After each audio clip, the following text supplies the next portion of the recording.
Professor Bhaskar, Director, IIT Madras, distinguished alumni and faculty of IIT Madras, fellow IITians.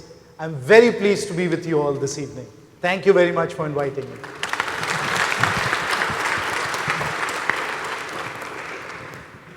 I want to first of all thank you, alumni of IIT Madras, for organizing this event and for giving me an opportunity to come here and talk about what I think the economy of India should look like going forward.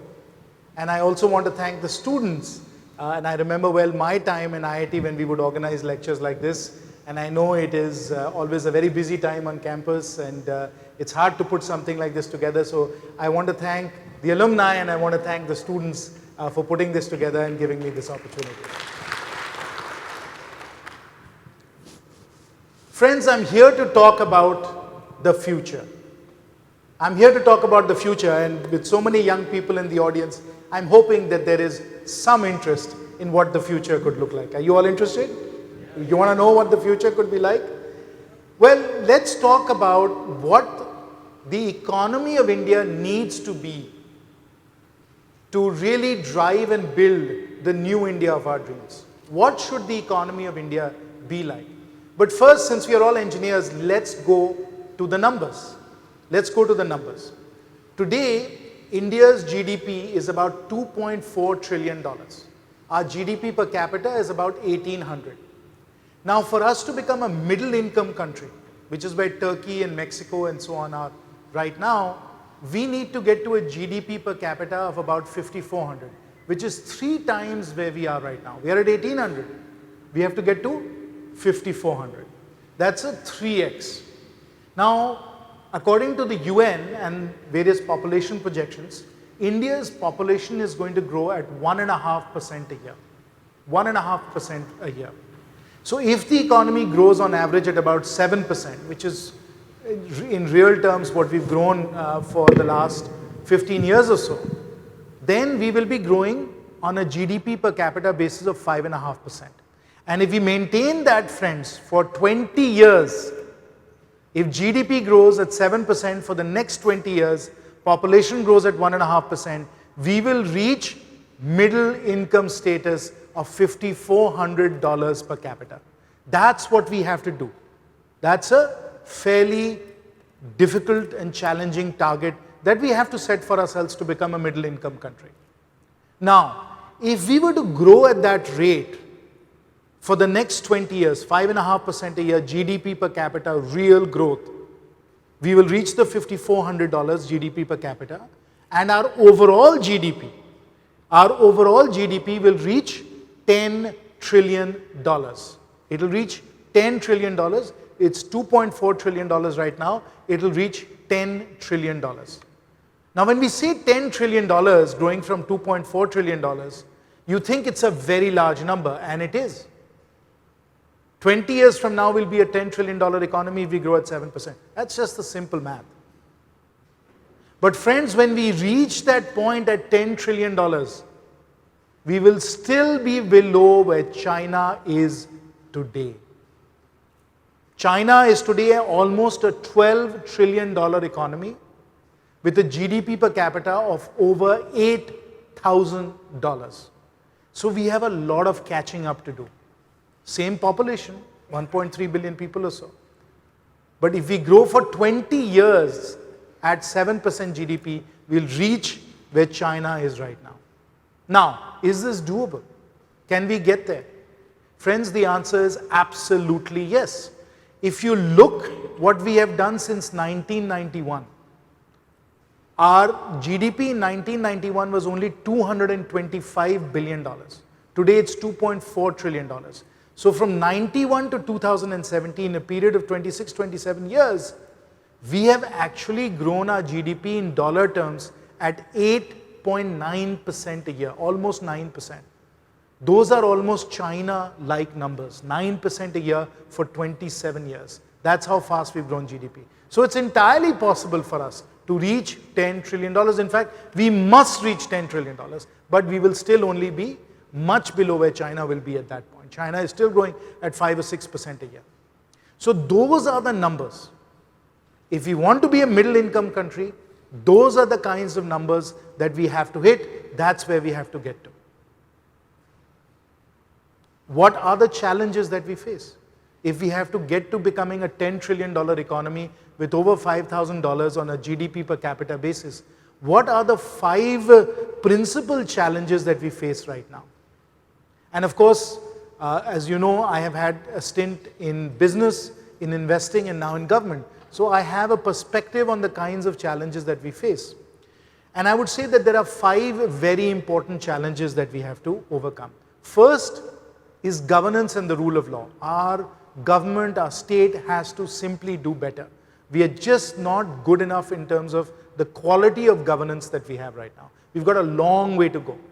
A long way to go, particularly when you get to a remote block in a state like Jharkhand, which is where I'm from, and you look at the quality of local governance, there is a lot to be desired. So we've got a long way to go on governance and rule of law. 1. 2, we have a demographic bulge that we have to take care of. A demographic bulge. Some people call it a dividend, others have harsher terms for it. But the actual demographic reality, friends, and again, you know, I'm a numbers guy. I used to do a lot of quizzing, so I like all these numbers. The numbers are that for 25 years, we had 22 to 23 million children a year. For 25 years, we had 22 to 23 million children a year, and as a result, we have a demographic bulge of young people of 500 million young people. About half of them are now over the age of 18, so they've largely gone through the formal educational system. Half of them are still in the educational system. And if you've been seeing where we are in terms of educational attainment, ability to do simple division, dividing a 3-digit number by 1 digit, reading, and so on, you'll realize we have a long way to go to get better learning outcomes. So there's a real question mark around employability for these 500 million young people. Second challenge. Third challenge, climate change and natural resources. You all know about that. Carbon space, fresh water, land, all of these natural resources for us are tightly constrained, and I'll talk about that a little bit. So natural resources for us is another major challenge. Number 4 is national security. We live in a dangerous neighborhood. We have a lot of security threats that we have to constantly deal with. So we really have to work on ensuring that we have the highest standards possible for national security. And number 5 is that even as we go through this transformation, even as we go through this incredible change over the next 20 years, we preserve India's social fabric, our pluralistic heritage, a very rich and diverse heritage that we have got. So we have to maintain our social fabric as well. These are the 5 principal challenges that we face as we contemplate this type of growth, a new economy for a new India. 1, governance and the rule of law. 2, the demographic bulge. 3, climate change, natural resource scarcity. 4, national security. 5, preserving India's social fabric. These are the 5 things we have to remember as we talk about any new economic model, any new development model for India. Now on natural resources, again, more numbers. Did you know that India is only 2.5% of the world's land mass? Did anyone know that? Any hands? Any quizzes? Good, I can see some hands. 2.5%. Does anyone know what we are of the world's fresh water? Any hands? We are 4% of the world's fresh water. 2.5% of the land mass, 4% of the fresh water. And you all know that we are about 17% of the world's population. 17% of the world's population, 2.5% of the land mass, and 4% of the fresh water. Pretty challenging. But friends, it gets even better. And I'm sure you didn't know this fact. Anant, where is Anant, my quizzing partner? There he is. I don't know, I don't think he knows this one. Not only are we 17% of the world's population, friends, we have 17% of the world's cattle as well. 17%. Anand, did you know that? There. I had him on that one. 17% of the world's cattle. So we have 2.5% of the land mass, 4% of the fresh water, 17% of the world's population 17% of the world's cattle. We are a very densely populated country where there is tremendous competition for natural resources, tremendous competition. So that's how big a challenge we are facing. And of course, those of you who are interested in environmental science know that the speed at which the climate is changing is extraordinary. We've crossed 400 parts per million of carbon in the atmosphere. The Arctic ice is melting at an unprecedented rate, and those of you who enjoy systems dynamics know that when these reinforcing loops begin to work, we don't know where they're going to go. The science is still not sure about what's going to happen when the Arctic ice begins to melt at this rate, when the Antarctica begins to melt at this rate, when we start to lose some of the ice cover that is taking the solar irradiation and reflecting it back into the atmosphere. What happens when some of that begins to change? How do the systems dynamics, how does the earth science begin to flip over? We don't know. So, yes, we've grown 8.9% the last 26 years, but are we going to be able to grow at this rate going forward given these challenges? It's a very, very good question. So what is the new economy for a new India? Your India, friends. I'm 54 years old, class of 85 IIT Delhi. You are 22, 23, 24. This is your future. This is your future I'm talking about. What is that going to look like? How are you going to shape that future? What do you need to do? You should be thinking about that. You should be wondering about it. You should be thinking about what you can do, how will that future look like. Now, let me tell you what the typical answer is. And a little joke on economists. I have many good friends, including my very good friend Raghuram Rajan, who is also class of 85 IIT Delhi. So I have a lot of friends who are economists. And the problem with economists, friends, and I say this as a proud engineer, is that they are economists. They are not engineers.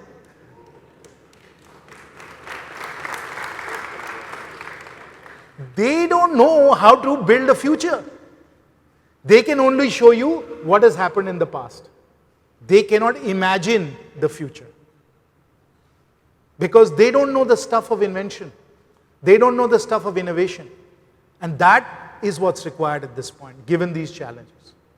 Now, what has worked in the past? How has the US grown? How has the UK grown? How has China grown? How has Korea grown? How has Taiwan grown? Friends, it's called the farm to factory model. The farm to factory model. You take people from farms because you have much more productive agriculture. You consolidate land holdings, so you have bigger land holdings for your farms. You have much bigger farms, more productive, more mechanized agriculture. You pull people out of farms, you get them into cities, you urbanize and you put them into factories. That's the farm to factory model that has worked for all these countries that have developed and become middle income and high income countries. Now, can we follow the farm to factory model? That's what economists will tell you. That's the only way to develop. The only way to develop. Follow the farm to factory business model. Industrialization coupled with urbanization, that is the only economic model that works. That's what history tells us. That's what an economist will tell you. That's what every economist does tell you. And as I said, I have spent a lot of time with the world's best economists. But that's all they can tell you. Is that possible for us going forward given the challenges that I've just said? Do we have the carbon space to build the factories that China has built? Is there even a need for that manufacturing capacity? How many more TV sets do we need? How many more cars do we need? Do we need computers or do we need smartphones? And doesn't China already have all the manufacturing capacity? Doesn't Taiwan already have the manufacturing capacity? What about robots and artificial intelligence and machine learning and deep learning? What is that going to do to manufacture? So that manufacturing route, the farm to factory route right now, based on the technology, based on what we know, does not seem like it's going to work for India. Moreover, today we are about 35-40% urbanized. Do you like Chennai traffic? Do you like Bangalore traffic? If you come to Delhi, I'll show you at least 15 or 20 bottlenecks where you could be stuck for hours. You like that traffic? You want more people in our big cities? We are only 35-40% urbanized. What happens if we become like China and America and we are 70-80% urbanized? What is going to happen to our cities? Can we absorb those people? Can they even get off the land and find jobs? What will our cities look like? So I think the urbanization constraint that we face is really not going to make farm to factory possible. Then, as I said, we already have tremendous scarcity when it comes to natural resources. Therefore, my conclusion, this is what I tell my friends who are the economists, is I'm saying, fine, that model worked in the past. But let's talk about the future. Friends, let's talk about your life and say, what is the model that you should be thinking about? What should that future look like? Can we have a new economy for a new India?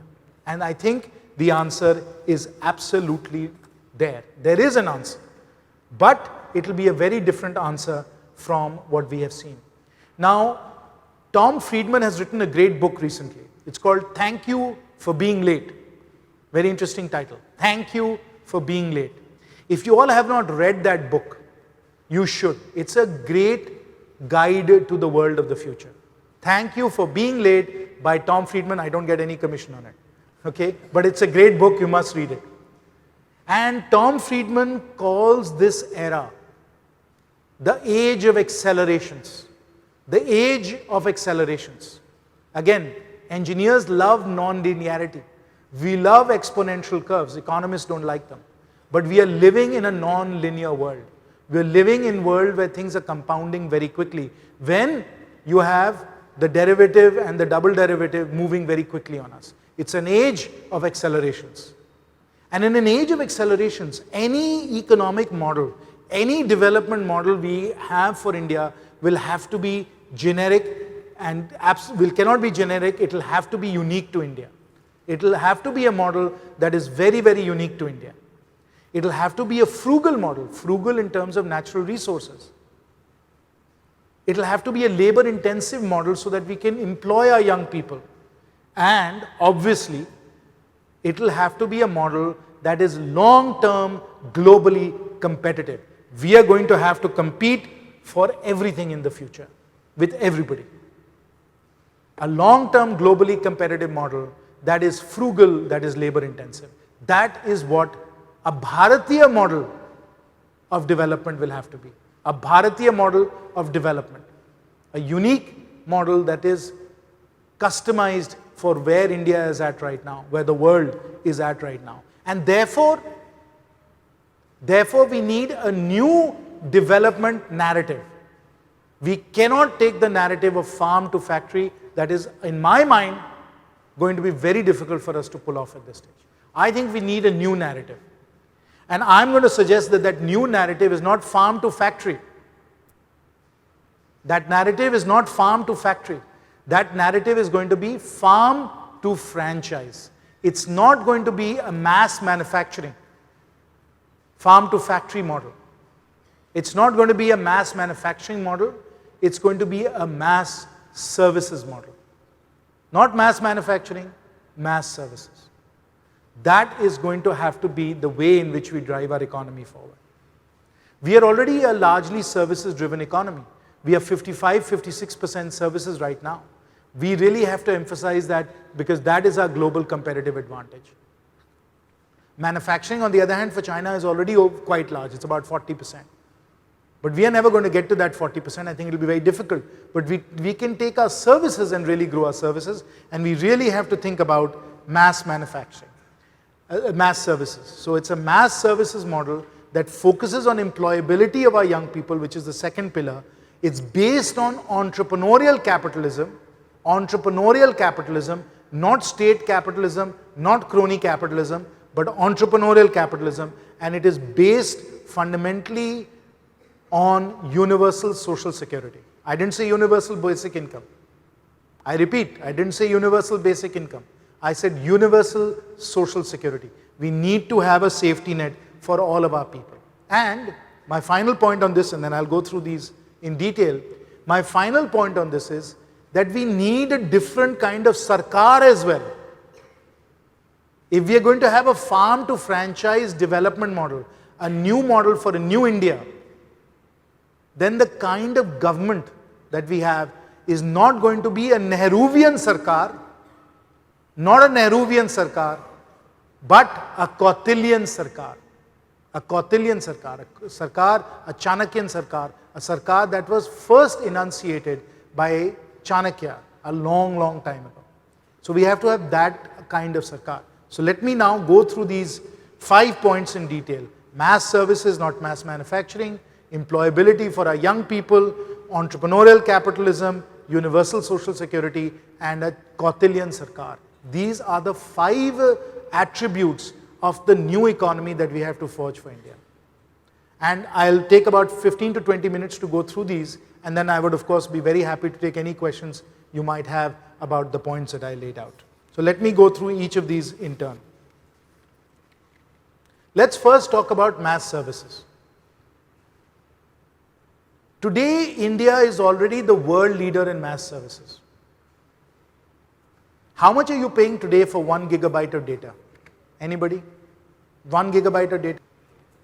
10 rupees, 20 rupees? 10, 5, some people.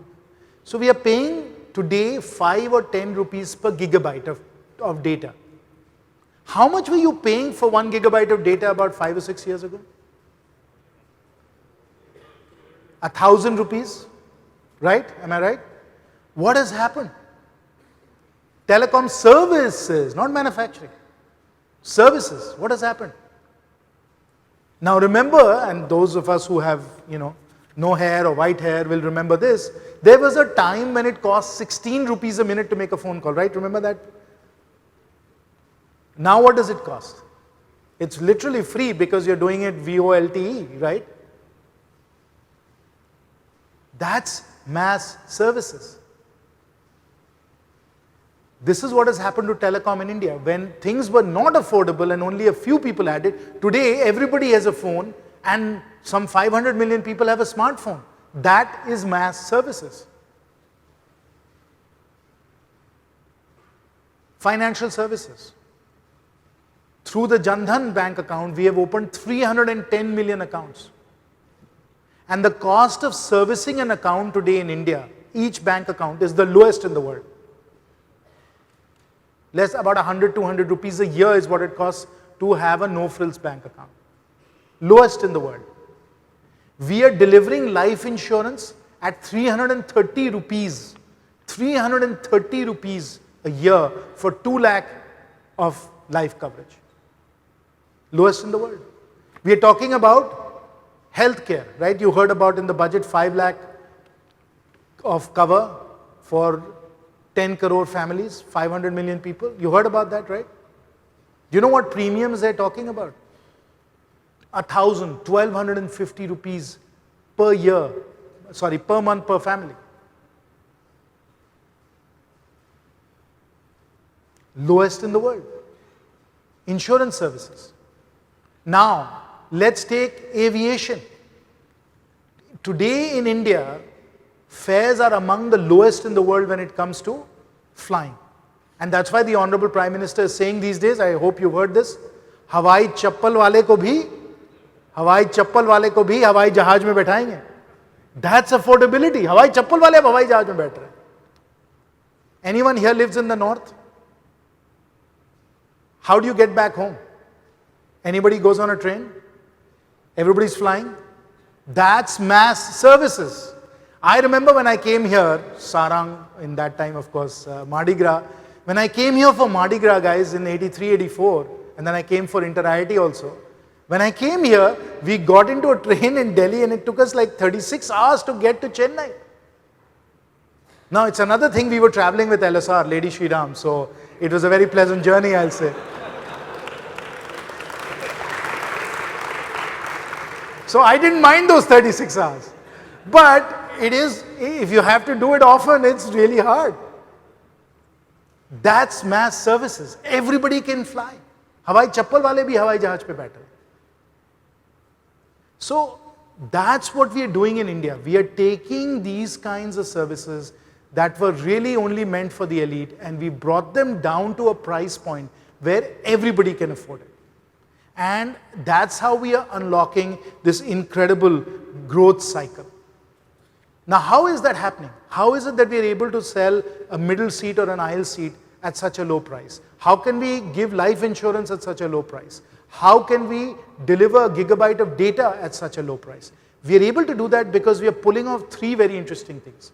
We have been able to define a service unit, a middle seat on a Delhi-Mumbai flight, Delhi-Chennai flight. That's one service unit. Gigabyte of data, service unit. A transaction on Bheem, service unit. We've defined service units very clearly. And who is familiar with the India Stack? Does anyone know about the India Stack? Very few people. The India Stack is a set of protocols that enable you to do all kinds of financial transactions in a very secure, authenticated way. So we've got a set of technical standards. The PNR in aviation is similar. On a reservation, you can do all kinds of things. You can get a middle seat, you can get food, you can even get a cab service, etc. You have technical protocols that enable you to bundle different elements of the value chain and deliver a service unit. That also we've accomplished. And because of the digitization that has happened with Bheem and UPI and everything else, payment for each element of that value chain has become very easy. And so we can deliver a service unit, we can deliver a gigabyte of data, we can deliver a middle seat in a very efficient way to you. And that's what's enabling us to build all these mass services. And we are doing it better and cheaper than anyone else in the world. That is our competitive advantage. That's what we are doing really, really well. And we're doing it because of innovation, because of the use of technology, because of architecting these systems correctly. That's what we're doing with mass services. And not only that, not only are we making them very affordable and very cheap and making it possible for you to get it, these are also asset-light business models. Asset-light, which is a car, instead of being owned by one family, is now used by many families when you're using it for Ola, Uber. So that it's asset light. We need less manufacturing, we need less resources for doing it. And at the same time, it's also labor intensive. Uber, Ola, telecom, aviation, all of these are big, big sources of job creation. So that's what is possible when we go to a mass services business model. Now, the very interesting thing is, when you go to these mass services business models, you also generate a lot of jobs. Uber, and I was with Dara, who is the CEO, I don't dare pronounce his last name, Uber Koshashwar or whatever. So I was with Dara yesterday, he's the CEO of Uber. We had a long discussion. He told me that today in India, Uber is employing 300,000 drivers. 300,000 drivers. Anand, how many people does TCS employ in India? 400,000. How long has TCS been around? How long has Uber been around? Case closed, QED. These services that are being delivered of these software platforms, and by the way, Uber employs many more, of course, right? Because it has a lot more trips that it's doing than compared to Uber. I think Ola is in like 100 plus cities. Uber is in 29 cities, is what Dara was telling me. These are big job creators. Aviation is a big job creator. There are 200,000 people who are directly employed in aviation right now. It has a 6x multiplier. So there are about 1.2 million people directly and indirectly employed in aviation. And aviation is growing very quickly. We will have 3, 4, 5 times the number of people employed in aviation because we've hit that beautiful price point where everybody can afford it. So these are big, big job creators as well. And of course, what is required for these mass services to work is continuous learning platforms. Continuous learning platforms. And that's one way for us to deal with the problems we have in education today. Because we cannot expect people to come out of the educational system fully equipped, fully employable, fully skilled to be able to work. But if they are enabled with a software platform like a Uber driver is, or cabin crew members are, or an AME is, an aircraft maintenance engineer, with the right technology, with all the information at their fingertips, and an AI-based learning platform that is helping them in a customized way to continuously improve their skills, then these people can learn on their job and they can become much more employable in the long run. And I was at the incredibly impressive, superb research park, the superb research park that you have right here at IIT Madras. And they made me put on all this virtual reality stuff. And then Ashok Jhunjhunwala, who of course you all know, said to me, he says, Jayant, I hope you remember your manufacturing processes class at IIT Delhi. I said, no, I actually almost failed the class. I was terrible. He says, now do some soldering on this virtual reality device. I said, why are you embarrassing me like this in front of so many people? I was horrible at manufacturing. But the point is that somebody like me who is horrible at manufacturing can actually take this type of virtual reality with built-in feedback loops in terms of how I'm doing. And at that time we could just go to the workshop, bang around for a little while, and that's it. You get a score. Oh my God, I failed. But now with this virtual reality, I just have to put on my Oculus Rift VR glasses and keep practicing soldering.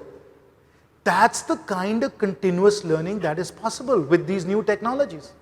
That's how we can equip people so that they can learn on the job and improve their skills. And people are motivated, people are aspirational.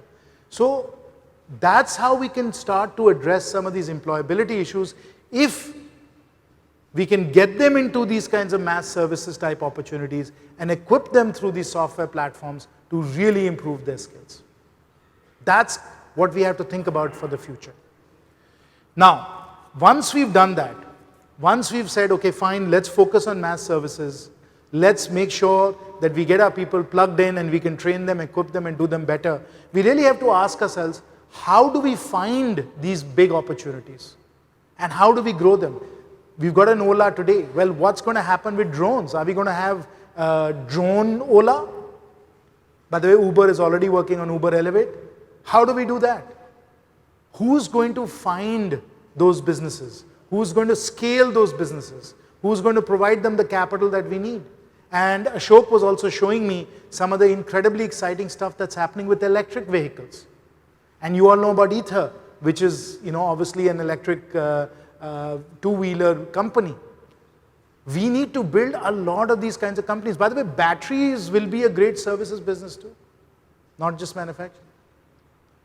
The kind of capitalism we need to drive that kind of innovation, friends, is the kind of capitalism that you can walk across the street and see at the IITM Research Park. And give it a round of applause, because what you've done there is absolutely fantastic. Congratulations to Professor Bhaskar and everybody else, Ashok and all the others that have done this. It is extraordinary. And let me tell you, I have been at innovation labs, incubators around the world, and you are as good as it is. You're as good as anywhere else in the world. You should be really proud of what you have done here. But we need that kind of entrepreneurial capitalism, the kind of innovation, the kind of research that is being done there, and that can only be through deep science, deep engineering. Economists don't do that. Economists don't do that. But that's how we can solve these problems, because we apply science, we apply engineering, we apply what human beings have done since time immemorial.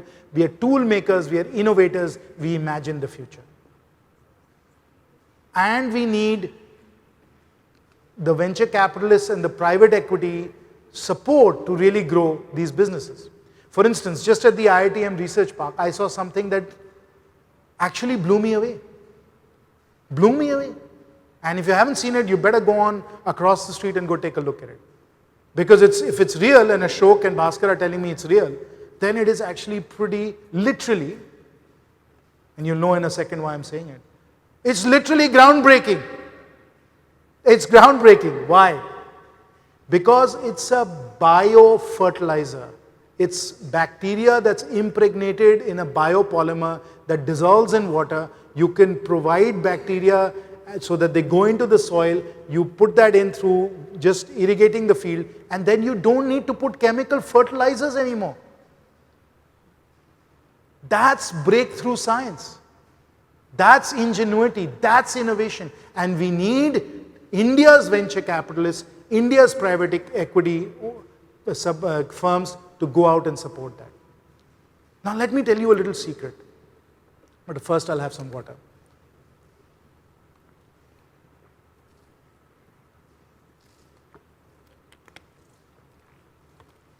Does anyone know how much of India's venture capital and private equity comes from overseas? Anybody? Who thinks it's 50%? Who thinks it's 80%? Some people. Who thinks it's 95%? It's actually 95%. Good? Is that good? 95% of our innovation and entrepreneurship is being funded by the Texas teachers' retirement system. It's being funded by the state of Ontario. It's being funded by the Norwegian Sovereign Wealth Fund. These are the people that are funding entrepreneurs in India. They're funding innovation in India. And I myself ran a venture capital firm in India, so I know it well. We need to create our own venture capital and own private equity firms so that we can solve India's problems. India's problems. When you have venture capitalists that are not based in India, when the investment committees are outside of India, the problem is they are not as excited and as knowledgeable and as viscerally inclined, intuitively inclined to support the solution of India's problems. They don't know India. They can't know India the way we know India, friends. So we need our entrepreneurs, our innovators, to solve India's problems. India's problems. And that means not solving the problems of Union Square, San Francisco. That doesn't mean solving the problems of Pike Place in Seattle. That doesn't mean solving the problems of Times Square in New York. That doesn't mean solving the problems of Piccadilly Circus in London. That doesn't mean solving the problems of Potsdamer Platz in Berlin. It's solving the problems of Jhanda Chowk in my very own Hazaribagh. It's solving Hazaribagh's problems, not New York's problems or Seattle's problems. Do you understand? That can only happen if we have our own venture capital, our own private equity, where we have decision makers based here in India who understand India and are committed to India. And that's what we've done. That's what we've done in the last 3 or 4 years. The India Aspiration Fund is a 10,000 crore fund of funds whose job it is to be anchor investors for India domiciled venture capital funds. We put that in place. We put in place the taxes, the taxation regime, as well as the regulatory framework that enables venture capitalists to set up venture capital funds in India, go to high net worth individuals, go to NPS, National Pension Scheme, and other institutional investors and acquire the domestic capital so they can invest in that bio-fertilizer company. Is that good? That is what we need to do. Entrepreneurial capitalism, so that the funding can come to support our entrepreneurs. We don't need crony capitalism, fighting for coal allocation, fighting for this, fighting for that in Delhi. No, we need them to do research here in IIT Madras, not fight for licenses in Delhi. We don't want that kind of crony capitalism. And we don't want the state capitalism either. We want entrepreneurial capitalism. Which of you has, well, I won't get into that, but most of you will prefer private sector solutions and services rather than public sector solutions and services, because the private sector is better at delivering for customer needs. And that's why we need entrepreneurial capitalism, not state capitalism, because that's the best and most productive way to channel and funnel resources to deliver affordable products and services for our people. So we need entrepreneurial capitalism. As I said, that's the third very important aspect of what we need to do to build a new economy for a new India. The fourth one is we need a universal safety net. A universal safety net. And I'm very proud to say that in our government, we have put in place all the elements of a universal safety net so that every Indian is protected. Because if we are going to have people working for companies where they are franchisees, where they're not got secure, stable employment like you would if you went and worked in the government, you need to be able to provide them a safety net. And that we can do with a universal social security system.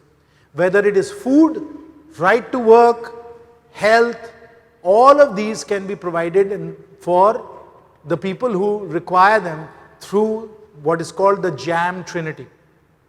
Jan Dhan, bank account, Aadhaar, identification, mobile payment. Of course, I have to give credit where it's due. This was coined by my very good friend and economist, Arvind Subramanian, the JAM Trinity. So the JAM Trinity gives us the social security platform.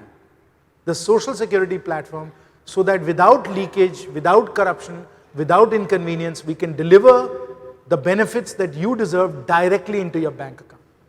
And we need that safety net, because as we go through all of this turmoil, all of this turbulence, as the economy evolves, we need to protect our people. And that's the universal safety net that we need, which is going to be an integral part of our economy going forward. We've already put in the building blocks, Jan Dhan, digital payments, now with healthcare and with insurance. All of this is going to be universal social security.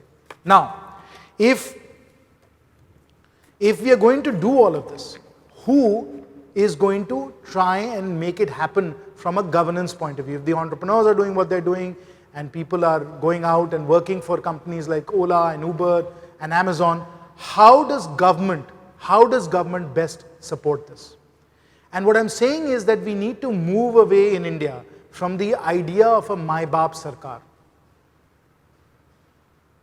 We shouldn't be thinking about a Mai Baap Sarkar that takes care of us. We have to think about empowerment, not entitlement. A Nehruvian top-down Sarkar that is just focusing on entitlements, I don't think can take us to the future. We need more of a Kautilyan Sarkar, a Sarkar that believes in a Raj Dharma of a lean state, which is policy-driven and rule-based, and as the Honorable Prime Minister says all the time, maximum governance and minimum government. Maximum governance, minimum government. And so we need a government that's focused on ensuring the rule of law. It's focused on ensuring law and order. It provides vital public goods like health, education, environmental protection, law and order, focused on public goods, and does a very sophisticated job in enabling the growth of markets. Because unless we are really enabling our markets to flourish, we are not going to be able to get the entrepreneurship that we need.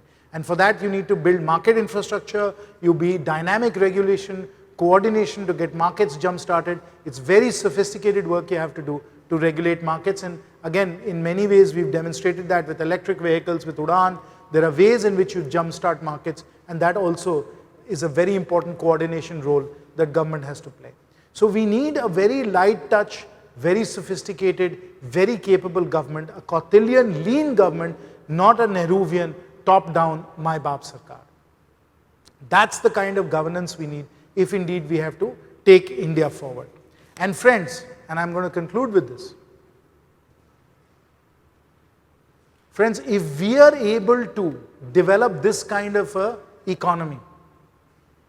economy that is focused on mass services, entrepreneurship, gives our people both the skills that they need to have productive jobs, as well as the support and security that they need to lead protected, comfortable lives, then, my friends, then we will have developed a completely new paradigm for development, a completely new, uniquely Indian development model. And if we are able to do that, and I'm quite sure we will be, I'm very optimistic about it, India will become the entrepreneurial engine. India will become the entrepreneurial engine for the next 6 billion people on the planet. Today, the United States is the entrepreneurial engine for the top 1 billion people on the planet, the most affluent people on the planet. That's their design point. We in India have to become the entrepreneurial engine for the next 6 billion people. We have to hit the India design point. The India design point is 80% of the functionality, 80% of the functionality, 20% of the price. That's the India design point. If we can unlock that, we will be in a world of mass services. We will power the economy forward. We will have also built a green, prosperous, verdant India, the India of our dreams. Thank you very, very much. Happy to take your questions.